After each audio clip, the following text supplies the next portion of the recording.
All right, welcome to part 2 of Unit 4 from Music 28. It's really not shocking how influential the advent of MTV music television was to the way we consume music, even to the very present day. There had been artists that did short, what we might call music videos. Even the Beatles, they did a lot of that. They did full movies. They did small artistic renderings of their music on film, which again wouldn't have been called a music video in the 60s, but that's what we know them as now. So it was exciting to hear in 1981 an entire channel devoted to 24 hours a day, nothing but music videos, to a generation that was very connected to the television or the format of a TV already, because they were the first group really to have video games. But it really changed the game for a lot of artists. Not only did you have to sound good, but you had to look good. And having charisma and connection through the television screen is actually quite different than having it in an arena or on a rock stage or even on a big movie screen. So it didn't always fit everybody so well. Unfortunately, MTV had the opportunity to really relook at how they marketed and put bands and certain videos in what they called heavy rotation, which would have been prime time. They didn't. They based it off of old radio rating systems formats, old before the digital tools of the 90s would come into play that accurately would measure record sales, really old business practices. And they've also marketed to the middle of the United States rather than the extreme coasts. And the bigger cities tended to be more eclectic or a little more diverse, I guess is a better term. So in its early years, it was really a bit the same. A lot of the same stuff was being shown. What really shocked people and opened up a lot of doors, shocked in a good way, was some of the British bands who really took the visual element to the next level. A band like Duran Duran says in interviews they owe their entire career to MTV because they sounded great, but they also looked really slick and they had incredibly interesting videos. MTV is considered a bit racist in the early years. Very few people of color were put into heavy rotation, and we'll address that in the next couple slides here. One of the very first to air, and again this is airing in different marketplaces, but most marketplaces received this video first.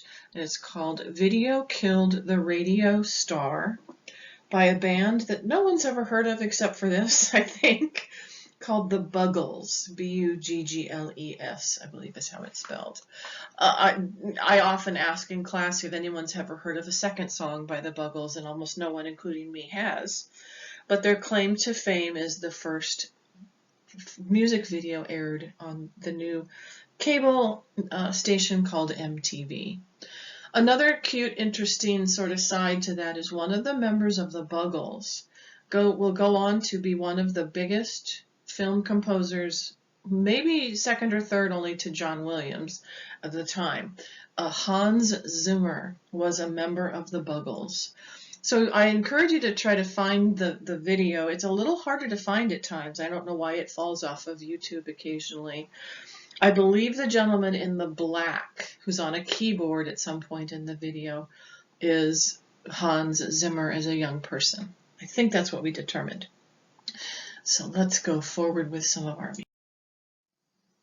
So another element in the British invasion of MTV, not to be confused with the British invasion of the 60s, was the incredible use of video to capture really stark, dramatic images.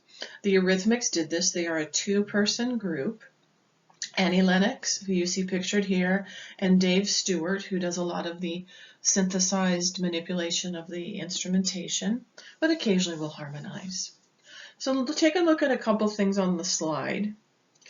MTV Pop New Wave is the name of the category for this particular group. We won't always have the New Wave categorization within that, but they definitely fit in it because of that highly synthesized sound, Lots of hypnotic digital sounds. We call them digital loops because that's really what they are. Their appeal in their videos was very engaging. They really did. Annie Lennox has a striking bone structure, and she often crossed genders. That's what androgynous means. Neither fully male nor fully female, and she would often dress in like she is in this picture, in tailored men's clothing, but have the striking makeup on her face. They just captured this medium really, really, really well. The themes of this song have to do with being a cynic, cynical of things, questioning of things.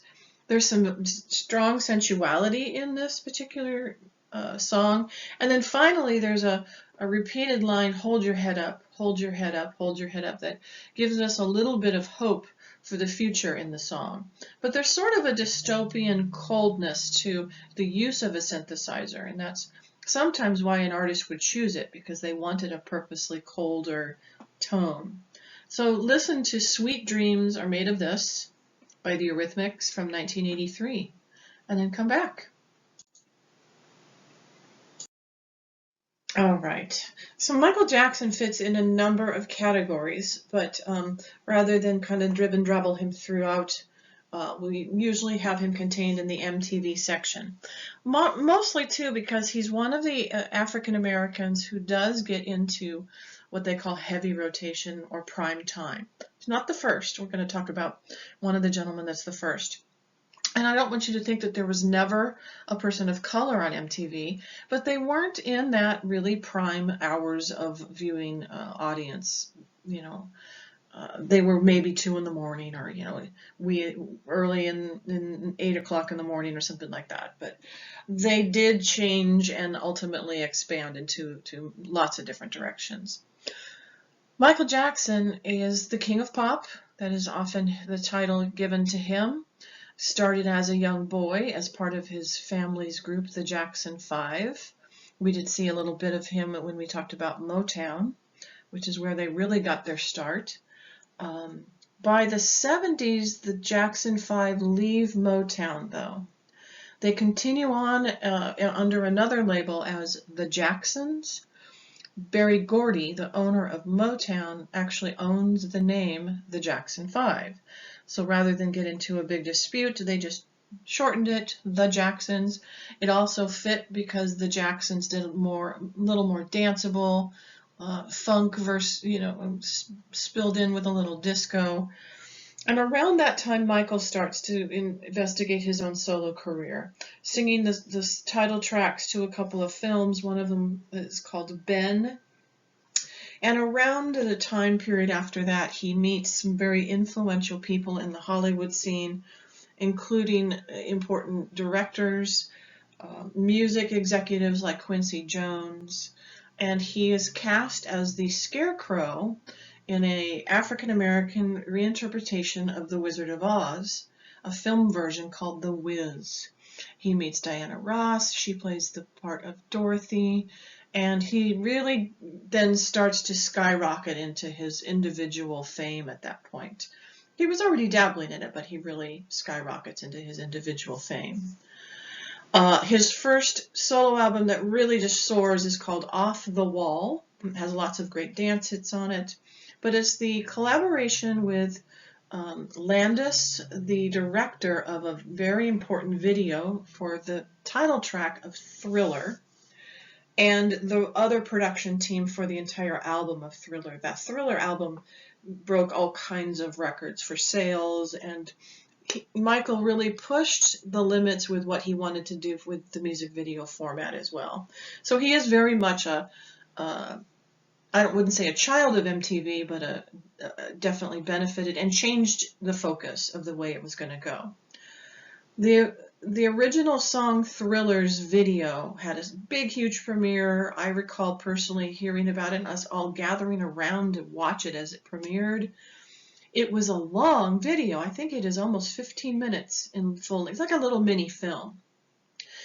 And my generation was just as impatient as every generation. We wanted, when's the music going to start? Because the beginning of the full-length Thriller video has no music in it. It shows Michael and an actress sitting in a movie theater watching a horror film. And she gets freaked out, and they leave the movie early, and they're continuing to talk as they walk down the sidewalk, and we're just going, hey, where's the music? Where's the music? And then finally the beat for Thriller comes in. It was just such a revolutionary video and song, and had all of the great moves of Michael in there. He also goes through a lot of prosthetics with the makeup, and he turns into a zombie, and he dances with zombies. It's one of the first videos to show what is called street dancing. A very brief moment, some of the zombies come out of the ground and they do some popping and locking, which is street dancing.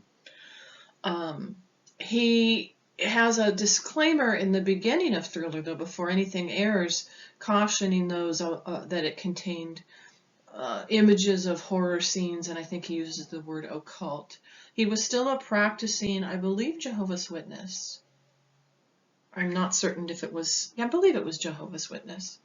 And so he felt that that needed to be in the beginning as a disclaimer for Thriller before the video aired. Michael Jackson will go on to incredible heights as a popular artist.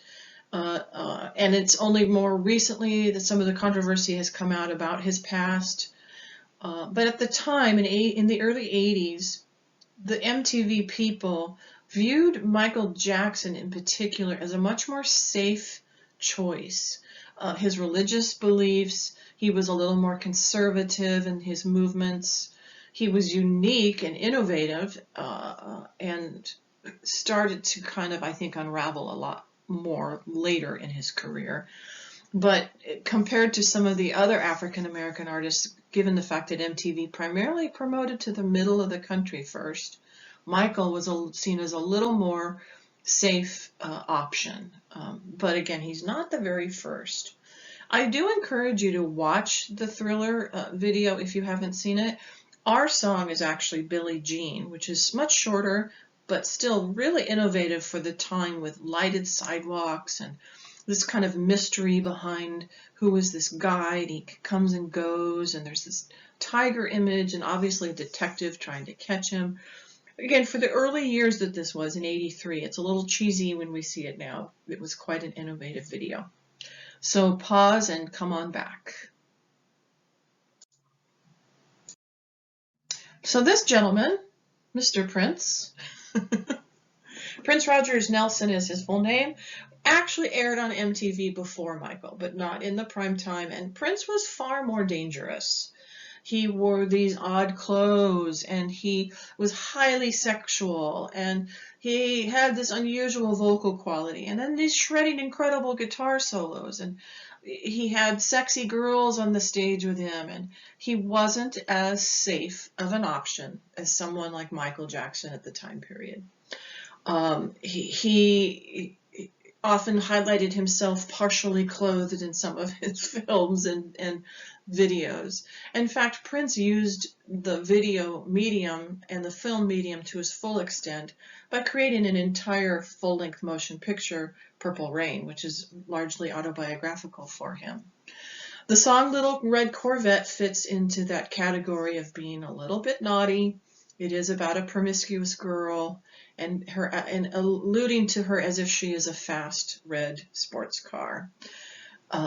It is one of Prince's songs that Tipper O'Neill supposedly heard her daughter listening to, that freaked her out, and she is one of the organizers of the PMRC that you hopefully watched about in the heavy metal film, the Parents Music Resource Council. That is the reason that we have warning labels on all music and most video games at this point. So Prince left this planet in 2016 prematurely. He has a vast vault of music that is still yet to be fully released, and it's pretty interesting to see what kind of treasures he left behind. So pause and listen to Little Red Corvette and come on back. Madonna is another one of those, like Duran Duran that I mentioned before, who really owes a huge amount of her career to MTV. She was a dancer and an artist and a singer, and really lent herself well to the small television format. You have to think back in the 80s, we didn't have, huge wall-encompassing high-definition televisions. Even the nicest TVs back then were relatively medium-sized. They weren't super, super huge. And it is a different format than a movie screen or, of course, a live event. Madonna really knew how to use this medium quite well. She uses a lot of pop in her music. She's a strong, sometimes difficult artist. But honestly, to be a woman at this time frame in history, to have the longevity that she's had, you kind of have to be a little hard-nosed and a little tough, to withstand the tide of the music business for sure. Papa Don't Preach is an interesting song. Madonna's had multiple changes of ideas and almost chameleon-like in almost a David Bowie way. This is one where she's writing a song about a young girl who finds herself pregnant, in love with her boyfriend, but seeking the advice from her father.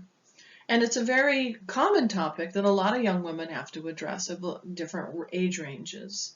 You have the impression from listening to it that maybe she was raised by a single father, because there's not really a mention of her mom. She does seek his approval, but she's wanting his advice as an adult. And it still has the dancing Madonna elements to it, and lots of synthesized strings and things. But it's a little more of a mature topic than, say, Lucky Star or some of her earlier tracks. So listen to Papa Don't Preach, and please come back. Another longevity person is Tina Turner. My goodness, she has been through it. She was part of the Ike and Tina Turner group. Ike Turner was her husband.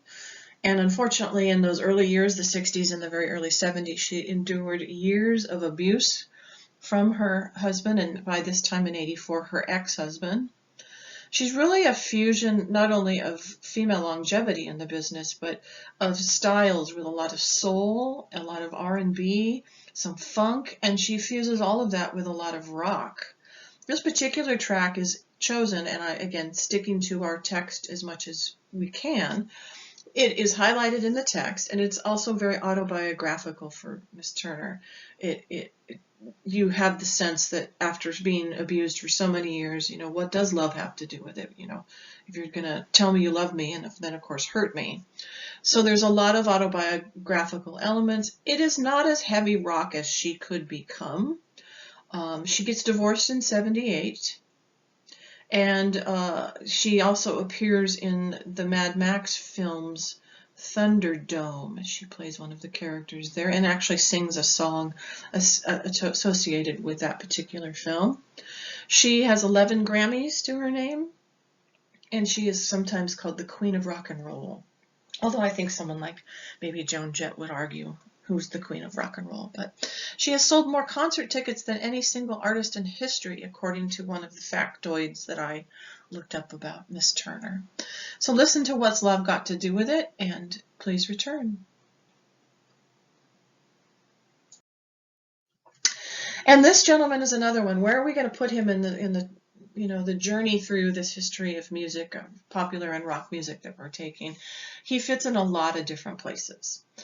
He did have a large presence in MTV for this particular song, Born in the USA, but he really has a much, much deeper history than that. This is Bruce Springsteen from New Jersey. There is a really great induction speech by Jon Stewart and a montage about Bruce Springsteen from the Kennedy Center Honors, the same honors that we saw for the Led Zeppelin section. And I will put a link to the video for that. It's been coming and going on YouTube, but if I think I can find it, it's quite good, and as an extra video. I would normally have shown it to you in class. So he is born in 1949, had a tough relationship with his father. His mother ended up being the breadwinner of the family.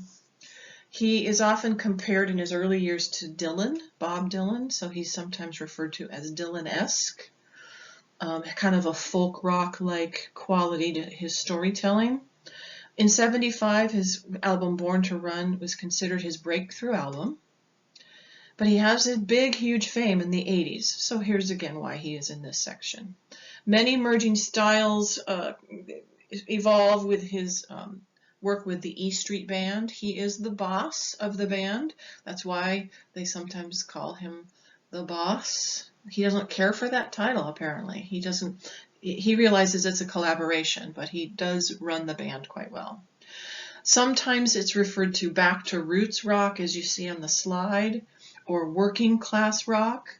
But don't let the fact that he's kind of the blue jeans and t-shirt guy with the, blue collar story to tell. He has a lot of causes that he believes in very strongly. He's very much a proponent of veterans and veterans' rights. He is very much a proponent of the blue collar middle class workers of this country. But he's also a huge proponent of gay rights and LGBT rights. He has given interviews for the publication in the magazine called The Advocate, which is an LGBTQ magazine, promoting gay marriage. He is also the winner of an Oscar for a song he wrote for a film called Philadelphia, which is the true story film of an attorney who has contracted HIV/AIDS and is discriminated against in his workplace because of it. And the lead role is played by Tom Hanks. The song is called Streets of Philadelphia, and he won the Oscar in '94. In 2000, the song American Skin 41 Shots is a Bruce Springsteen song that is about the police shooting of Amadou Diallo. The New York City Police Labor Union boycotted the song. Amadou was a Ghanaian man mistaken for a serial rapist, and 41 shots, part of the title of the song, is how many times he was shot.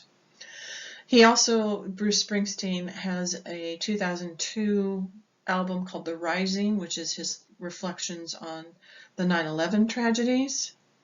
He really has a huge catalog and an incredible contribution to the history of rock and roll. He was a speaker at South by Southwest. I believe that was 2012. Might have been a little later. One of the best keynote speeches I've ever heard. And here's a quote. "The reason I am running for president is because I cannot be Bruce Springsteen." That was Barack Obama who said that. And he won the Kennedy Center Honors. He's a recipient of 2009. So I will find that video for you and put it in your Canvas course. Pause and listen to Born in the USA, keeping in mind that it's often misused as a pro-USA, which is really not the truth of the story. The message is about a veteran who returns to the country, cannot get the benefits he's been promised, and is frustrated. So there's very much an angry tone to the song. And I know at times with the way Bruce sings, it's very difficult to hear. He's a grovelly kind of singer, but please understand that this is highly misunderstood by a lot of people, this particular song. So come on back when you're done.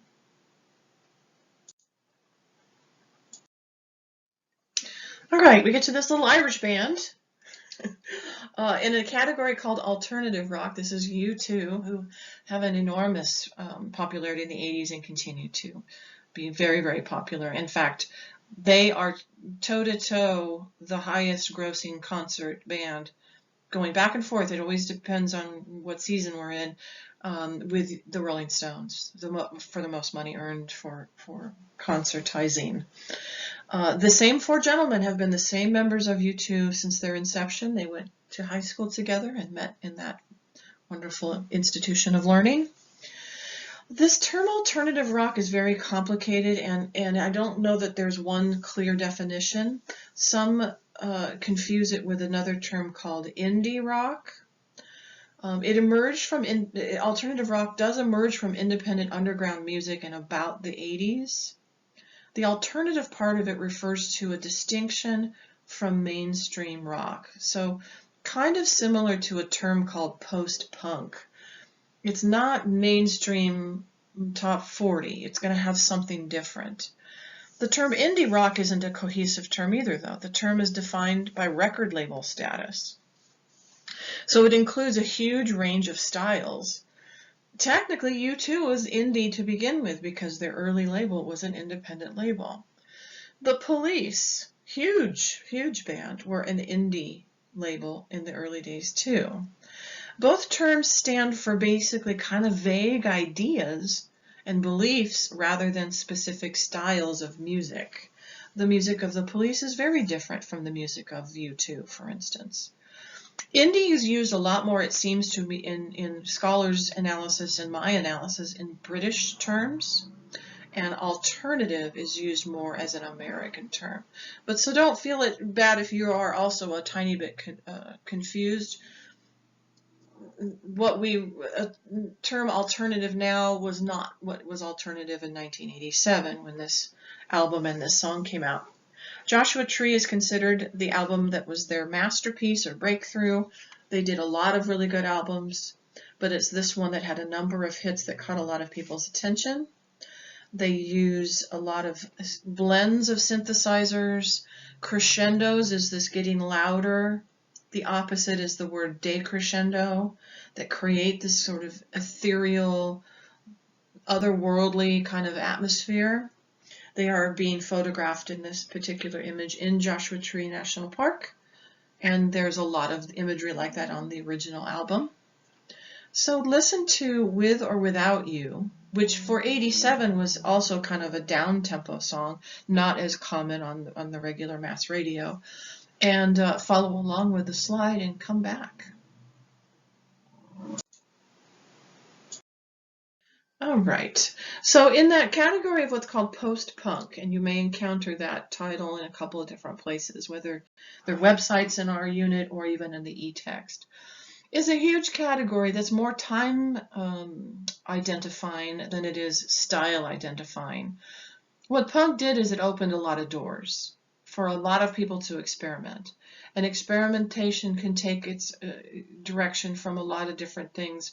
The way one looks on stage, the length of a song, the kinds of instruments used, the kind of vocal work, the kind of lyric content, I mean, the synthesizer, it's tons of things. So it's again a big category of ideas rather than a specific musical style. Goth rock is in that category of post-punk. And goth comes with it a whole series of fashion, hairdos, makeup, and of course a bit of a fascination with all things somewhat macabre. One of the poster bands of the goth rock movement is this band Bauhaus. And their song Bela Lugosi's Dead is considered one of the standard songs of the early goth movement. Despite some of the cartoons battle, there are Draculas and there are vampires associated with goths. They're not two different scenes as in South Park's. I guess they were vampire kids versus the goth kids. Those are quite funny episodes of South Park if you go back and watch them. The band you see in the picture here is the lead singer for Bauhaus. His name is Peter Murphy. And this song, very long, has a huge long introduction with all kinds of strange manipulative sounds and weird scratchings on things, and it gives this very creepy, vampire-y kind of vibe to it. Bela Lugosi was an actor who played the original Dracula in the black and white films of the early 20th century.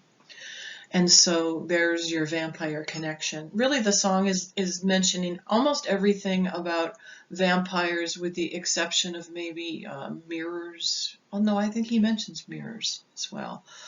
He was known for his sort of baritone vocals. He very much loved the vocal stylings of David Bowie. And in fact, a film that David Bowie stars in as an actor called The Hunger, about chic vampires who prey on kids that go to nightclubs. The opening scene features Peter Murphy playing himself as the lead singer of Bauhaus and singing the song Bela Lugosi's Dead. And I will find that trailer and include it in your Canvas module as well, so you can choose to watch it if you like. So when you start Bela Lugosi's Dead, realize that the vocals don't come in for a while. It's a long, at least 2.5-minute introduction before you even hear his voice. So this ends this section of part 2. Come on back for part 3, and we'll do more music.